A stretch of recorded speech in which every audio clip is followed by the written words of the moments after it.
देखिए, हम इसके पहले हम सरल सूक्ष्मदर्शी पढ़ चुके हैं और सरल सूक्ष्मदर्शी में केवल सिंगल लेंस होता है और वो सिंगल लेंस आवर्धक लेंस में प्रयोग किया जाता है। उसमें छोटी छोटी वस्तुओं को देखने का प्रयोग किया जाता है। लेकिन संयुक्त सूक्ष्मदर्शी में डबल लेंस होता है।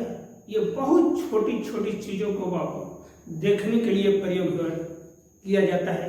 जैसे मान लीजिए कि जैसे जांच घर में आप लोग जाएंगे तो देखेंगे कि काफ़ी वहाँ पर जो ब्लड का सैंपल का जांच किया जाता है, सपोज दैट, तब ब्लड में कितने रक्त कण होते हैं? 2 रक्त कण होते हैं, श्वेत रक्त कण और लाल रक्त कण। जब संयुक्त सूक्ष्मदर्शी द्वारा देखा जाता है तो श्वेत रक्त कण और लाल रक्त कण अलग अलग दिखाई देंगे और उसको किस तरह का कंट्रक्शन और बनावट होता है, कैसे लेंस इस पर होता है, उस लेंस पर हम विचार करेंगे। इसमें 2 लेंस होता है और दोनों लेंस एक नली में समाक्षीय रूप से, समाक्षीय माने एक ही अक्ष पर क्या होते हैं? जुड़े रहते हैं। तो पहले हम इसका क्या बनाएंगे? डायग्राम बनाएंगे। और डायग्राम बनाते समय बड़ी सावधानी इसमें रखना है कि कैसे हम इसका डायग्राम बनाएंगे। इसमें थोड़ा सा मेहनत है लेकिन ये भारी चीज नहीं है, इसको आप आराम से डायग्राम बनाना सीख जाएंगे। तो पहले हम बाबू क्या करेंगे, इसका हम प्रधान अक्ष दोनों का हम ले लेंगे, प्रिंसिपल अक्ष ले लेंगे।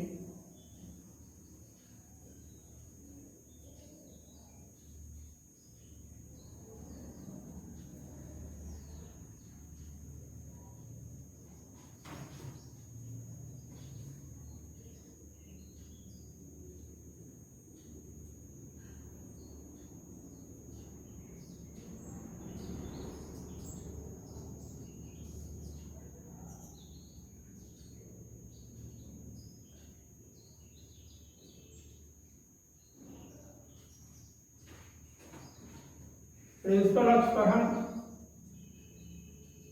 क्या करेंगे? पहले एक हम इस पर लेंस बनाएंगे।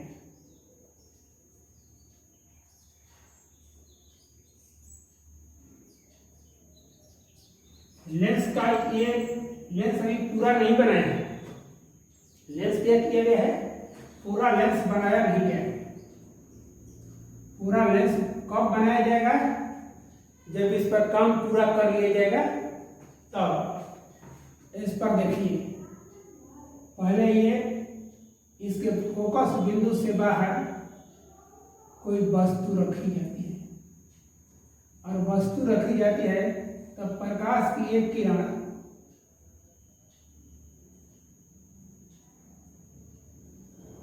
इसके प्रकाशीय केंद्र से होकर गुजरेंगे। कहाँ करेंगे? गुजरेंगे प्रकाशीय केंद्र से होकर गुजरेंगे।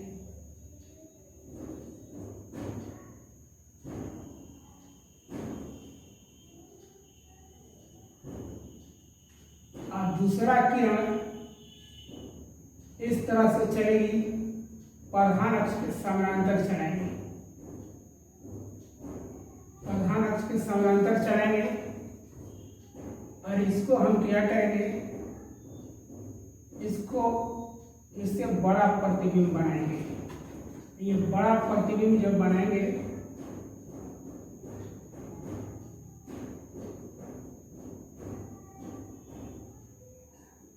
तो यहाँ पर मिलेगी। यहाँ पर जब मिलेगी और तब हम क्या करेंगे? यहाँ पर एक लाइनर खींच देंगे, बड़ा लाइनर खींच देंगे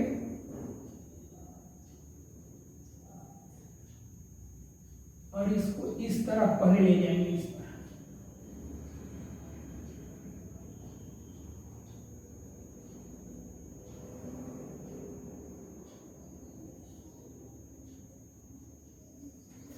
और इस पर बहुत बड़ा लेंस खींचेंगे।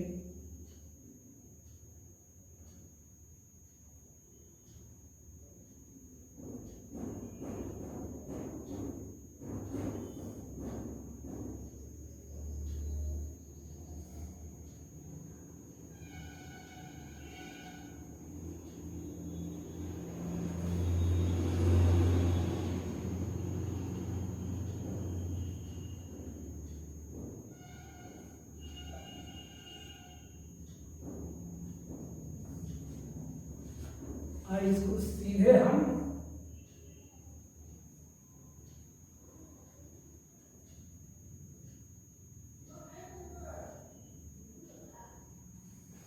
इस तरह खींचेंगे और तब एक दूसरी किरण यहां से निकलेगी, ये इस तरीके से निकलेगी, प्रधान अक्ष के समानांतर लेंगे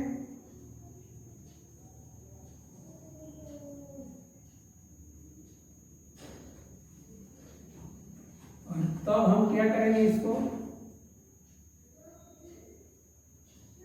इस पर मिलान करेंगे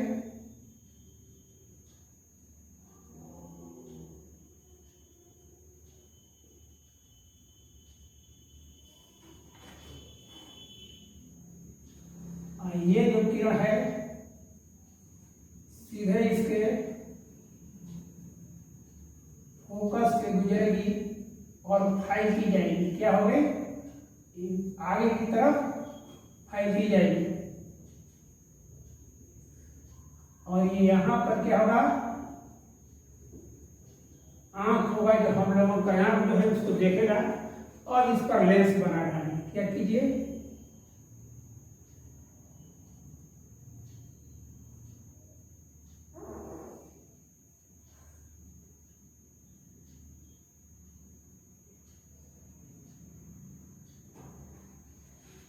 ये लेंस बन गया, ये क्या हो गया, पी क्यू वस्तु हो गई।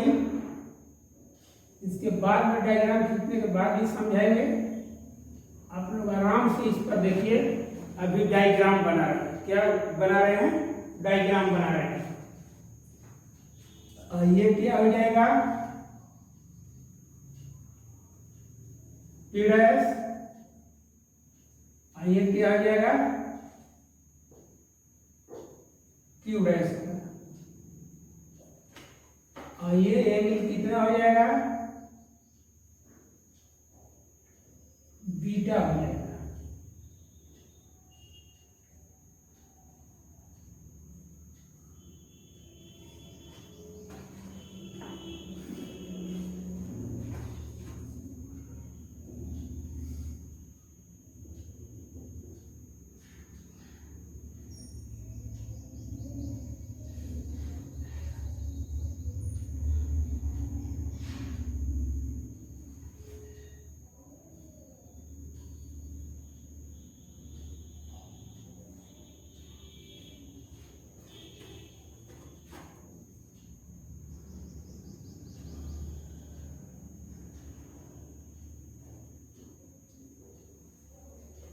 बीटा और ये जो ये क्यू डबल डैश हो जाएगा। और ये बिंदु बाबू थोड़ा सा यहाँ पर लगाने में मुश्किलात हो रही है, इसलिए हम यहाँ इसको कटिंग कर दिए हैं। यहाँ पर हम क्या करेंगे, पी डबल डैश हमने लिख लिया इसको,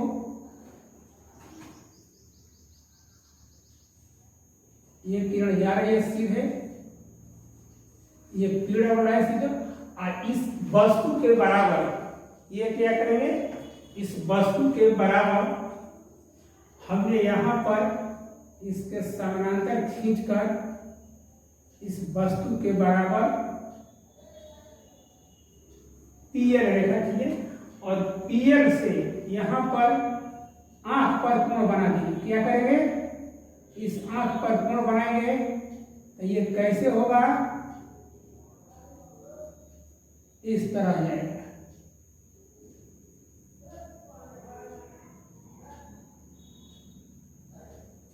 ये कोण कितना हो जाएगा, अल्फा हो जाएगा। ये कोण कितना हो जाएगा, अल्फा। और ये बिंदु कितना हो जाएगा, एफओ हो जाएगा। और इधर क्या हो जाएगा, ये एफओ डैश हो जाएगा।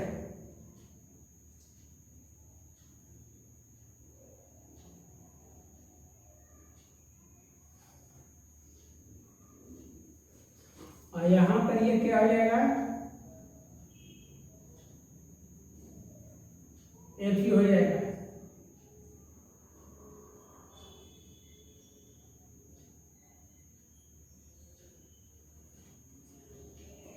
अब देखिए, ये जो इस छोटा जो लेंस है, इस लेंस को क्या कहते हैं?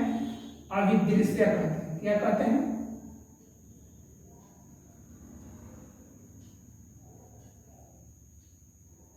अभिदृश्य।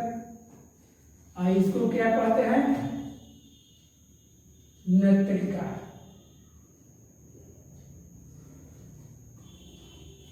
यहां से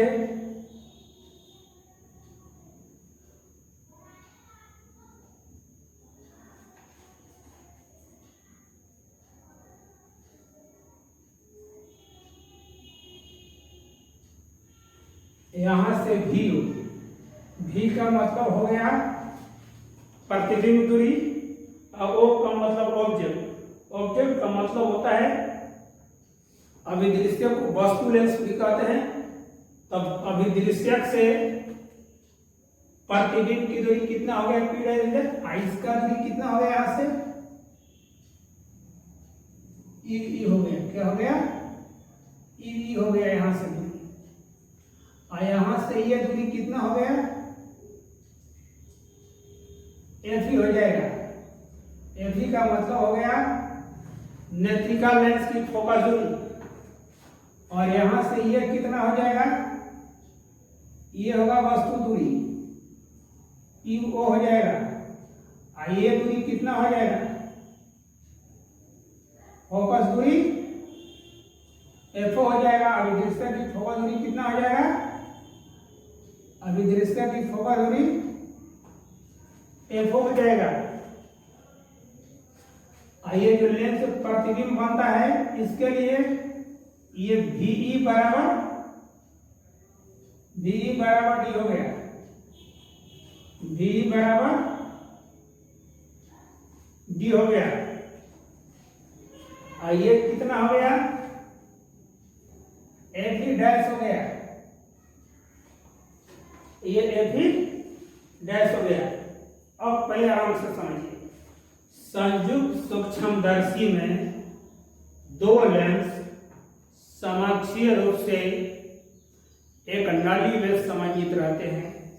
जो लेंस वस्तु की तरफ होता है उसे वस्तु लेंस या अभिदृश्यक लेंस कहते हैं।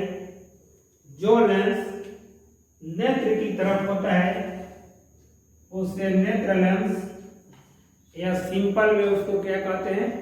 नेत्रिका कहते हैं। क्या कहते हैं? नेत्रिका कहते हैं। अभिदृश्य के बाहर, अभिदृश्य के फोकस बिंदु के बाहर पी की कोई वस्तु होती है। पी की वस्तु से एक किरण अभिदृश्य के प्रकाशीय केंद्र से होकर गुजरती है तथा क्यू डैश बिंदु पर पहुंचती है। और यहां से दूसरी किरण प्रधान अक्ष के समानांतर होते हुए अभिदृश्य लेंस पर आपतित होती है। तो वह जब गुजरती है तो कहां पर पहुंचती है? क्यू डैश पर पहुंचती है। दोनों रेखाएं क्यू डैश पर काटती है और क्यू डैश और पी डैश जब लब डाल देते हैं तब पी क्यू वस्तु का आवर्धित और वास्तविक प्रतिबिंब पी डैश क्यू डैश बनता है। नेत्र लेंस पर बना हुआ कोण इस प्रतिबिंब अंतिम प्रतिबिंब P double dash Q double dash द्वारा आंख पर बना हुआ कोण क्या है? बीटा है। अब वस्तु को स्पष्ट दृष्टि की न्यूनतम दूरी पर यहां से इसके लिए क्या हो गई? ये वस्तु दूरी हो गया। और इस वस्तु दूरी को यहाँ पर जो वस्तु है, वस्तु को कहाँ रख दिए हैं? स्पष्ट दृष्टि की न्यूनतम दूरी। मैंने यहाँ से इसको बढ़ाकर खींच दिए हैं और यहाँ से जो कोण बनाए हैं वहां पर कितना कोण बन रहा है? अल्फा कोण। और तब जाकर आवर्धन क्षमता m बराबर कितना हो? बीटा बटा में अल्फा। एक बार समझिए,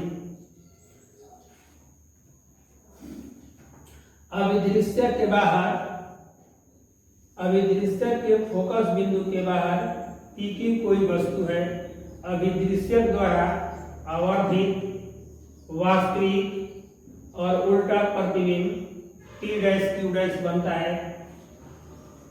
P डैश Q डैश नेत्र लेंस के लिए वस्तु का काम करता है। P डैश Q डैश को इस प्रकार समायोजित किया जाता है कि P डैश Q डैश नेत्र लेंस के फोकस बिंदु के अंदर पड़े और अंतिम प्रतिबिंब P double dash Q double dash स्पर्श दृष्टि की न्यूनतम दूरी V बराबर D पर बने। अंतिम प्रतिबिंब P double dash Q double dash द्वारा नेत्र पर बना हुआ कोण कितना है? नेत्र पर बना हुआ कोण बीटा है तथा वस्तु को स्पर्श दृष्टि की न्यूनतम दूरी पर रखने पर नेत्र पर बना हुआ कोण कितना है? अल्फा है। अब तब हम क्या करेंगे? m बराबर बीटा बटा में अल्फा को लेकर चलेंगे और तब हमारा प्रतिबिंब क्या होगा? बन जाएगा।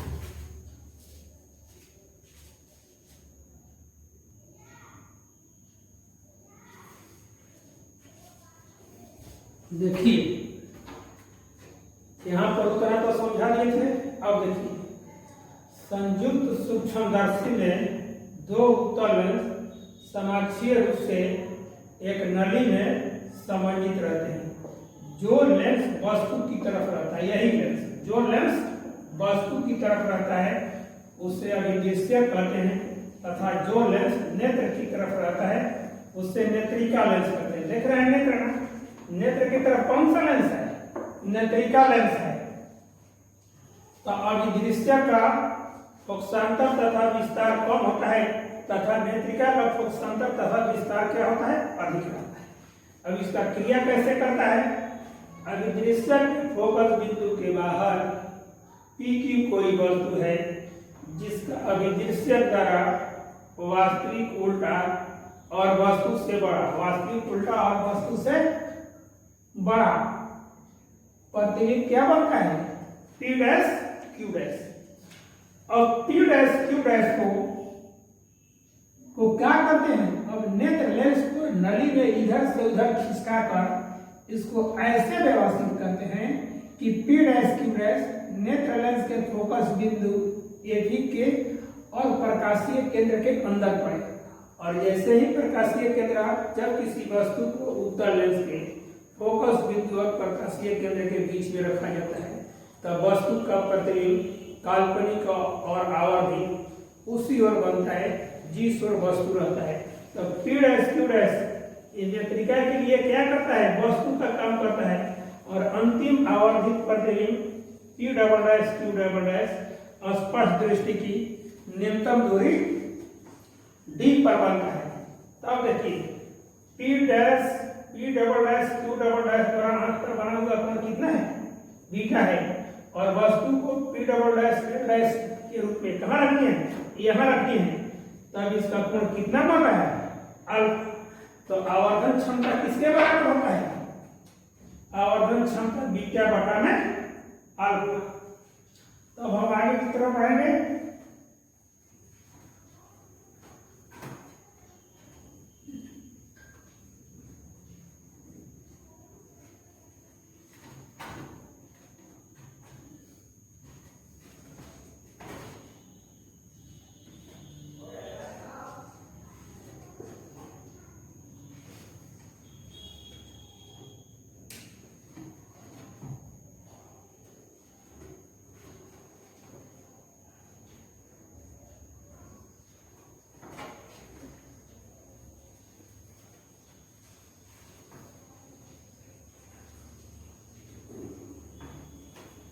इसलिए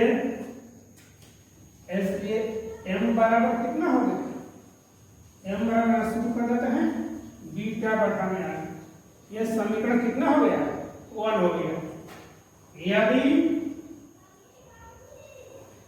यदि अल्फा एवं बीटा के मान, यदि अल्फा एवं बीटा के मान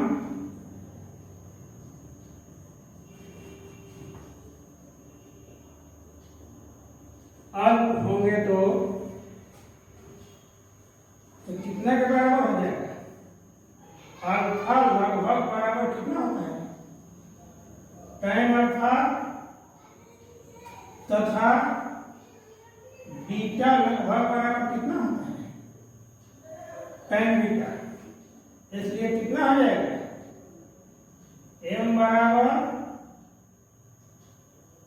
tan बीटा बटा में कितना हो गया, tan अल्फा। बाबू इसका मान रखो, tan बीटा, बीटा बराबर कितना हो गया, tan थीटा बराबर क्या होता है, लंब बटा में कर्ण। देख लो, लंब बटा में कर्ण। तब P डबल डैश कितना के बराबर होगा, P double dash Q double dash. और देखो इसका आधार कितना हो गया, इसका आधार लंब तो ये हो गया, इसका आधार कितना हो गया, ई पी डबल डैश कितना हो गया, ई पी डबल डैश। अब देखो tan अल्फा के लिए लो, tan अल्फा के लिए लंब कितना हो जाएगा, पी डबल डैश एल हो जाएगा। कितना हो जाएगा, पी डबल डैश एल। और ये कितना हो जाएगा, इसका आधार दोनों का सेम है, क्या है, आधार दोनों का सेम है। तो कितना हो जाएगा, ई पी डबल डैश। इसको उल्टा सीधा कर दो, P double dash Q double dash बटा में ई पी डबल डैश गुणे कितना हो जाएगा, ई पी डबल डैश बटा में पी डबल डैश एल। ये देखो ये कट जाएगा। और चूंकि पी डबल डैश एल बराबर कितना है, पी डबल डैश एल किसके बराबर है, पी क्यू के बराबर है। तब ये कितना हो जाएगा, m बराबर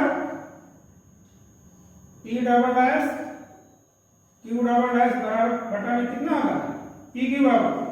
अब हम क्या करेंगे, इसको ऊपर नीचे पी डैश क्यू डैश से गुणा और भाग दोनों कर लेंगे। देखिए तो ऐसे हो जाएगा, P double dash Q double dash बटा में पी डैश क्यू डैश गुणे पी डैश क्यू डैश बटा में पी क्यू हो जाएगा। कितना हो जाएगा, इतना कितना हो जाएगा, पी क्यू हो जाएगा। ये समीकरण कितना मान लीजिए, इसको अभी समीकरण रहने दीजिए। चूंकि P double dash Q double dash, अब पी डैश क्यू डैश बराबर क्या है, ये प्रतिबिंब की ऊंचाई है, क्या है, प्रतिबिंब की ऊंचाई। अब बटा में कितना हो गया, वस्तु की ऊंचाई। प्रतिबिंब की ऊंचाई और वस्तु की ऊंचाई को क्या कहते हैं, एम। एम किसको कहा जाता है, आवर्धन को कहा जाता है। क्या होता है, आवर्धन को कहा जाता है। इसको किस द्वारा सूचित किया जाता है, ये एम को जगह पर क्या रख देंगे, एमओ। एमओ का मतलब हो गया अभिदृश्य का आवर्धन। इसलिए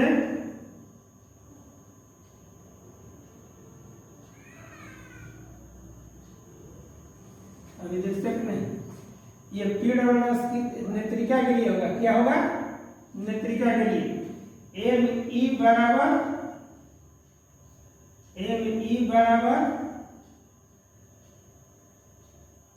नेत्रिका के लिए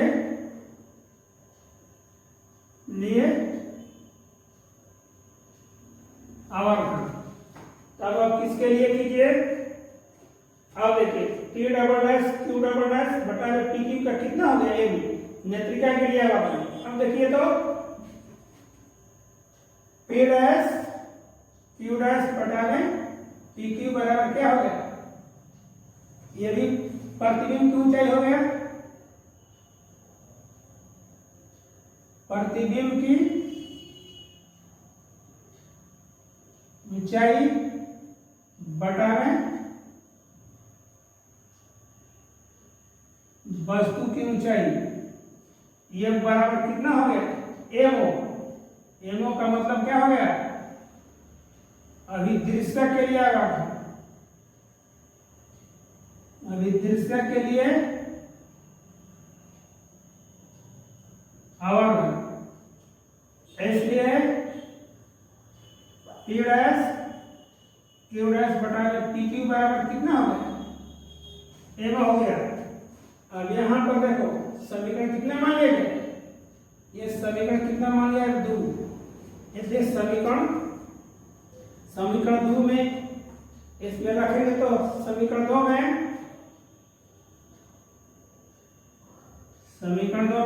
P double dash Q double dash बटा में P डैश Q डैश तथा P डैश Q डैश बटा में PQ का मान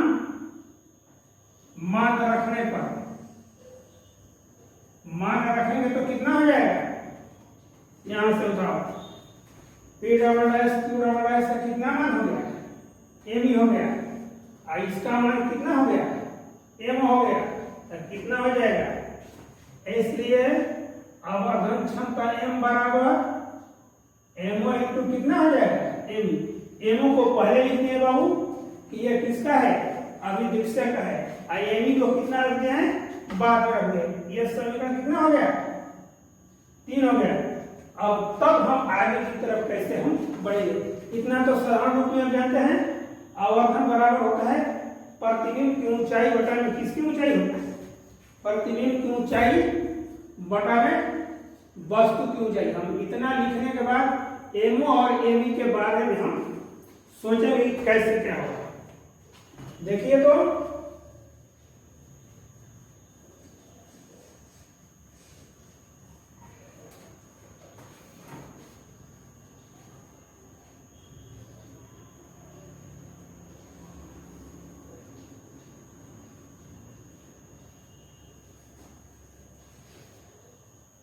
चूंकि लेंस का आवर्धन, चूंकि लेंस का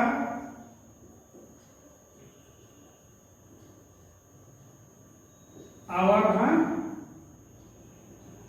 m बराबर v बटा में, और दर्पण का आवर्धन बराबर कितना होता है, माइनस v बटा में u होता है, और लेंस का आवर्धन कितना होता है, v बटा में u हो गया।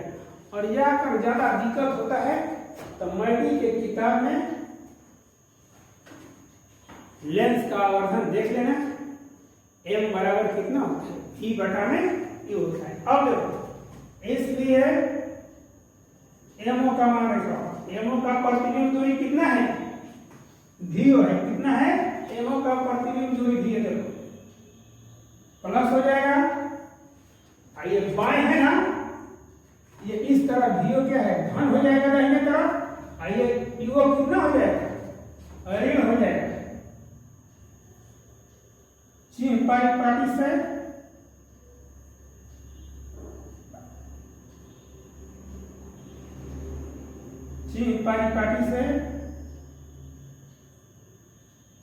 पाटी से देखो तो v बराबर प्लस v, ये दाहिने तरफ है, इस तरफ है तो धन हो जाएगा, आइए किधर है, बाएं तरफ, u बराबर कितना हो जाएगा, माइनस u हो जाएगा ऑब्जेक्ट है।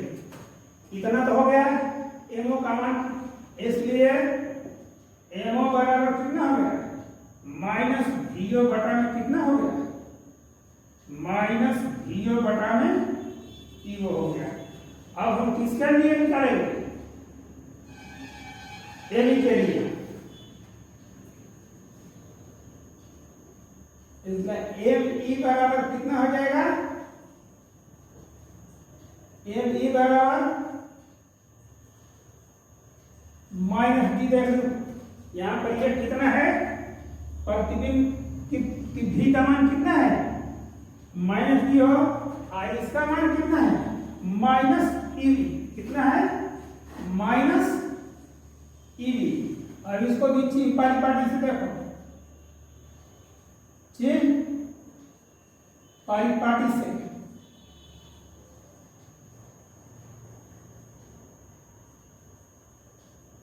चिन्ह पाटी से बाबू देखो तो v बराबर माइनस भी है यहाँ, और ई बराबर कितना है, u बराबर माइनस ईवी।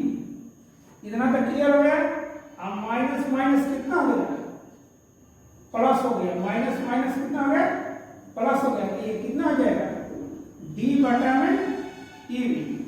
और एवी और एमओ का मान कहाँ रख देंगे, समीकरण 1 में। एमओ तथा एवी का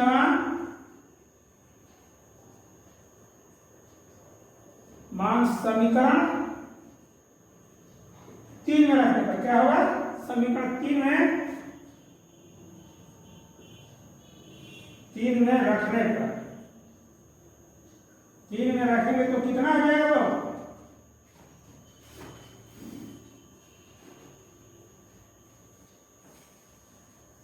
3 में रखेंगे तो कितना हो जाएगा, m बराबर माइनस वीओ बटा में ई वो इंटू कितना हो जाएगा, डी बटा में ईवी। ये समीकरण कितना हो जाएगा, 4 हो जाएगा। ये समीकरण कितना हो जाएगा, 4 हो जाएगा। यहां तक तो क्लियर हो गया है। अब यहां तक आपको कोई परेशानी नहीं होगी। अब देखिए, अब हम क्या करेंगे, डी बटा में ईवी का मान निकालने चलेंगे। क्या करेंगे, डी बटा में ईवी। डी का मान किसके लिए है, नेत्र लेंस के लिए, और ईवी का मान है नेत्र लेंस। और हम लेंस का सूत्र का प्रयोग करेंगे।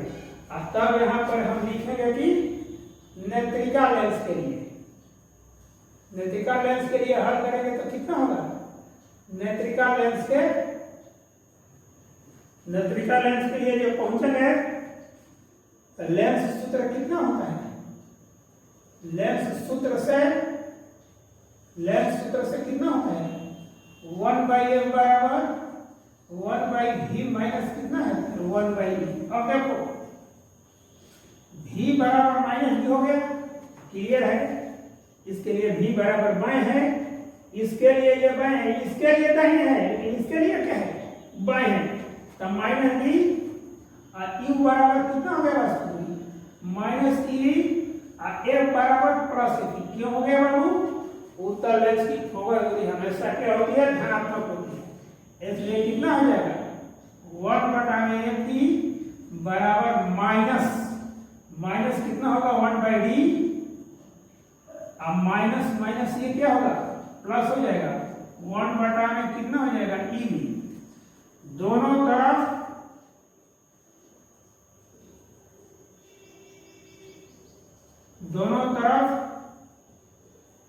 d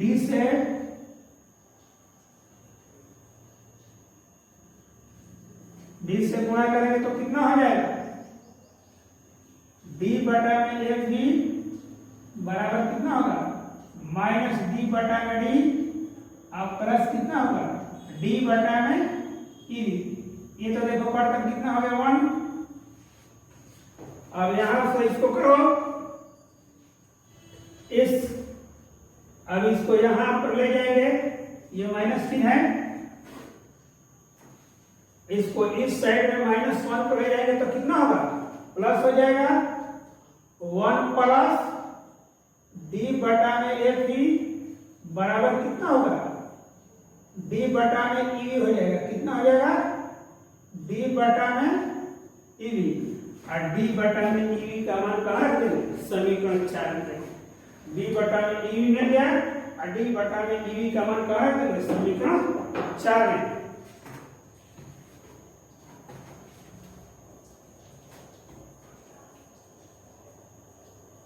d बटा में e का मान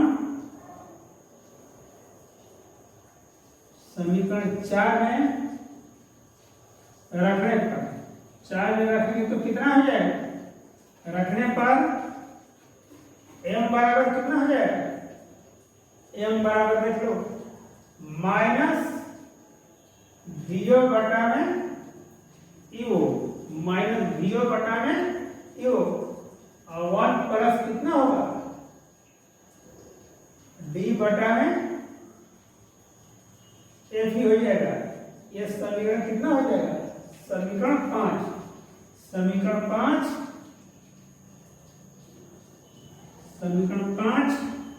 आवर्धन क्षमता का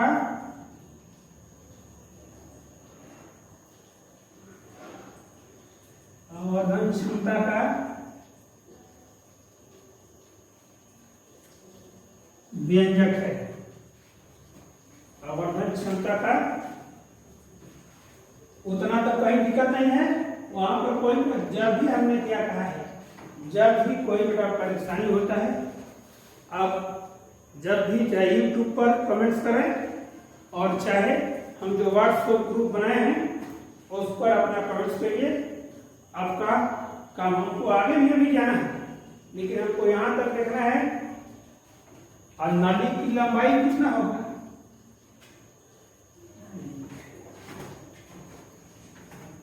नली की लंबाई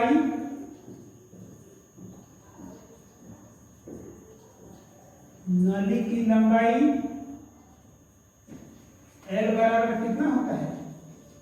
L बराबर वही हो गया नली। देखो जहां जहां दोनों लेंसों के बीच की दूरी को हम क्या कहते हैं? नाली की लंबाई। वही हो गया, वही किसके बराबर होता है? ओपी डैश करके मोड में करते हैं। क्या करते हैं? ये मोड में कहीं नहीं कि माइनस और प्लस लिख दिया। आइए कितना हो जाएगा? EP dash.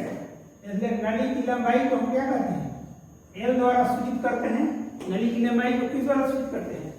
एल द्वारा सूचित करते हैं। और ओपी का मान कितना हो गया? वीओ हो गया। और ईपी डैश का मान कितना हो गया?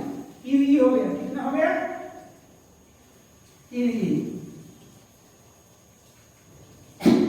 नली की लंबाई एल बराबर कितना होगा?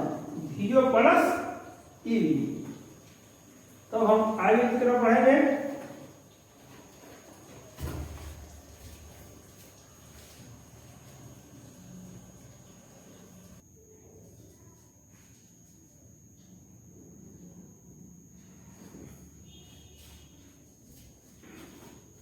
थोड़ा इस पर नजर डालिए। इसमें कुछ ऐसे चीज होते हैं कि बीच में ही हम एक्स्ट्रा इसलिए बता देते हैं कि इससे संबंधित है।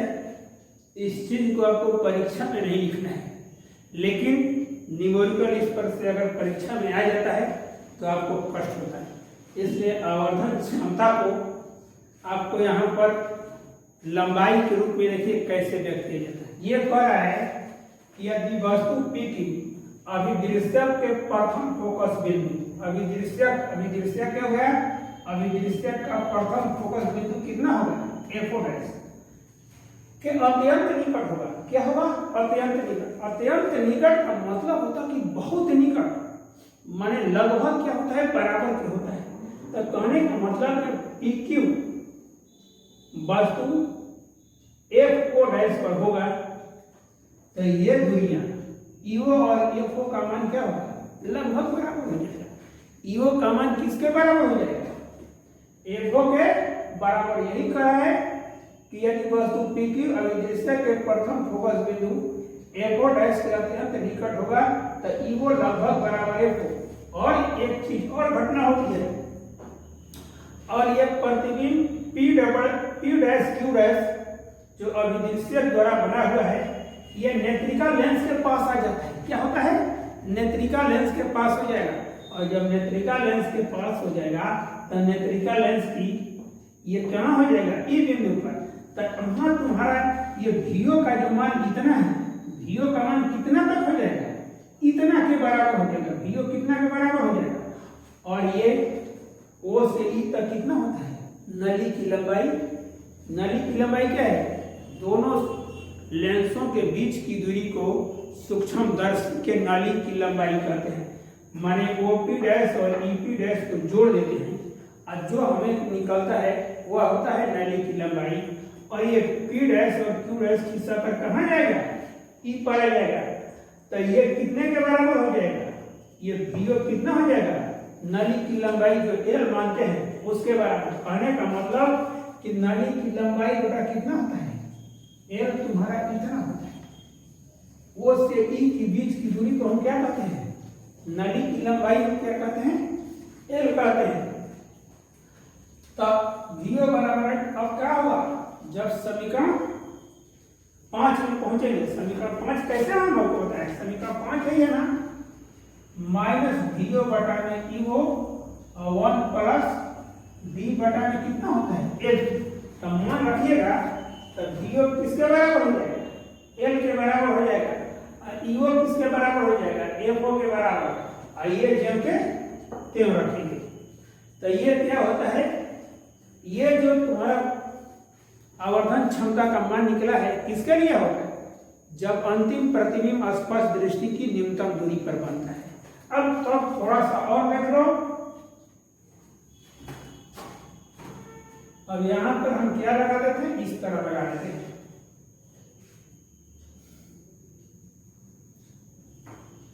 जब अंतिम प्रतिबिंब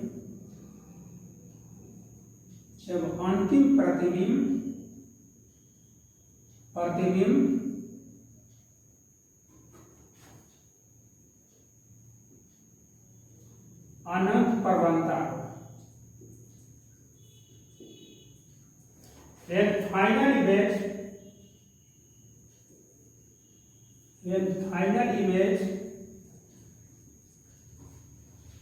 formed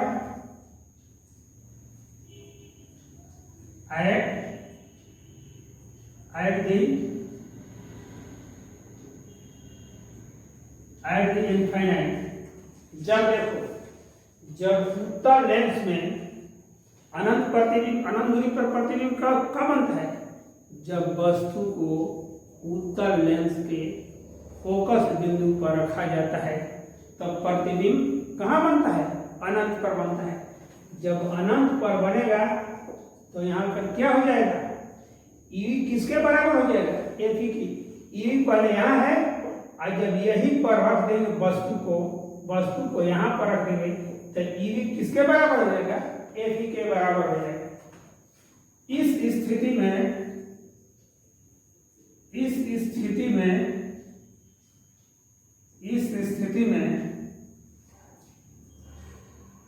ईवी बराबर कितना हो जाएगा? एफी हो जाएगा। ईवी किसके बराबर हो जाएगा? ईवी एफी के बराबर हो जाएगा। कब? जब प्रतिबिंब अनंत पर बनेगा तब। जब इतना जब हो जाएगा तो किसे उठाएंगे? समीकरण।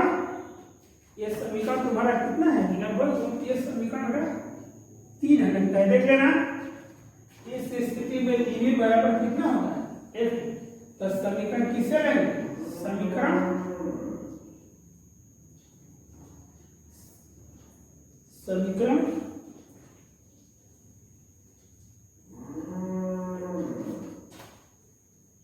समीकरण 3 है। समीकरण 3 से कितना हो जाएगा? समीकरण 3 से m बराबर माइनस vo बटा में कितना हो जाएगा? माइनस vo बटा में ईओ आई2 कितना हो जाएगा? डी बटा में कितना हो जाएगा? एफ ही हो जाएगा। ये समीकरण कितना हो जाएगा? 6 हो जाएगा। इस स्थिति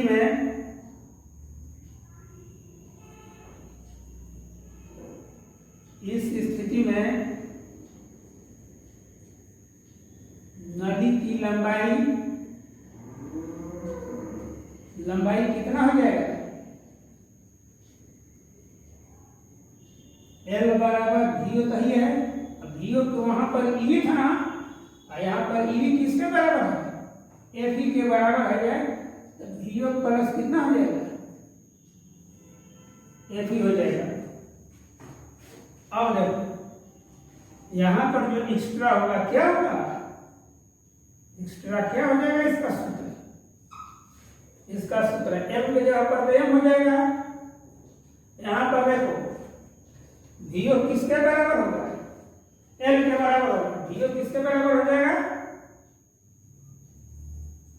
यहाँ देखो उसमें रखे है ना vo की जगह पर l, तो यहाँ पर vo की जगह पर l हो गया और eo की जगह पर कितना हो गया?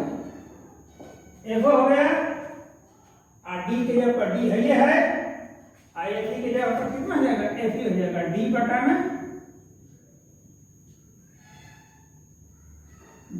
में FE।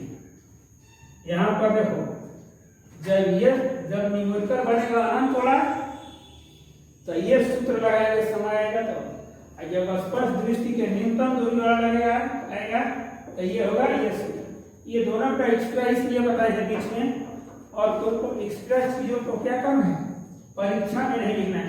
जो घेर दिया है एक्स्ट्रा, वो एक्स्ट्रा चीज को परीक्षा में नहीं लिखना है। अगर एक्स्ट्रा चीज यहाँ नहीं बताएंगे तो तुमको अगर अलग से बताएंगे तो बात आप लोगों को समझ में नहीं आएगा। अरे अपनी एक थोड़ा तथ्य बहुत लंबा है बेटा, इसको आराम से पढ़िएगा, परीक्षा में बहुत आता है, इतना ही जान लीजिए, इसलिए इसमें देर लगता है। लेकिन जिस दिन आपको अगर पूरा बढ़िया से समझ कर अगर आपके दिमाग में बढ़ जाएगा तो लिखने में सबसे आसान होता है, इसमें मैथमेटिक्स ज़्यादा है। ठीक, इसको देखिएगा आराम से।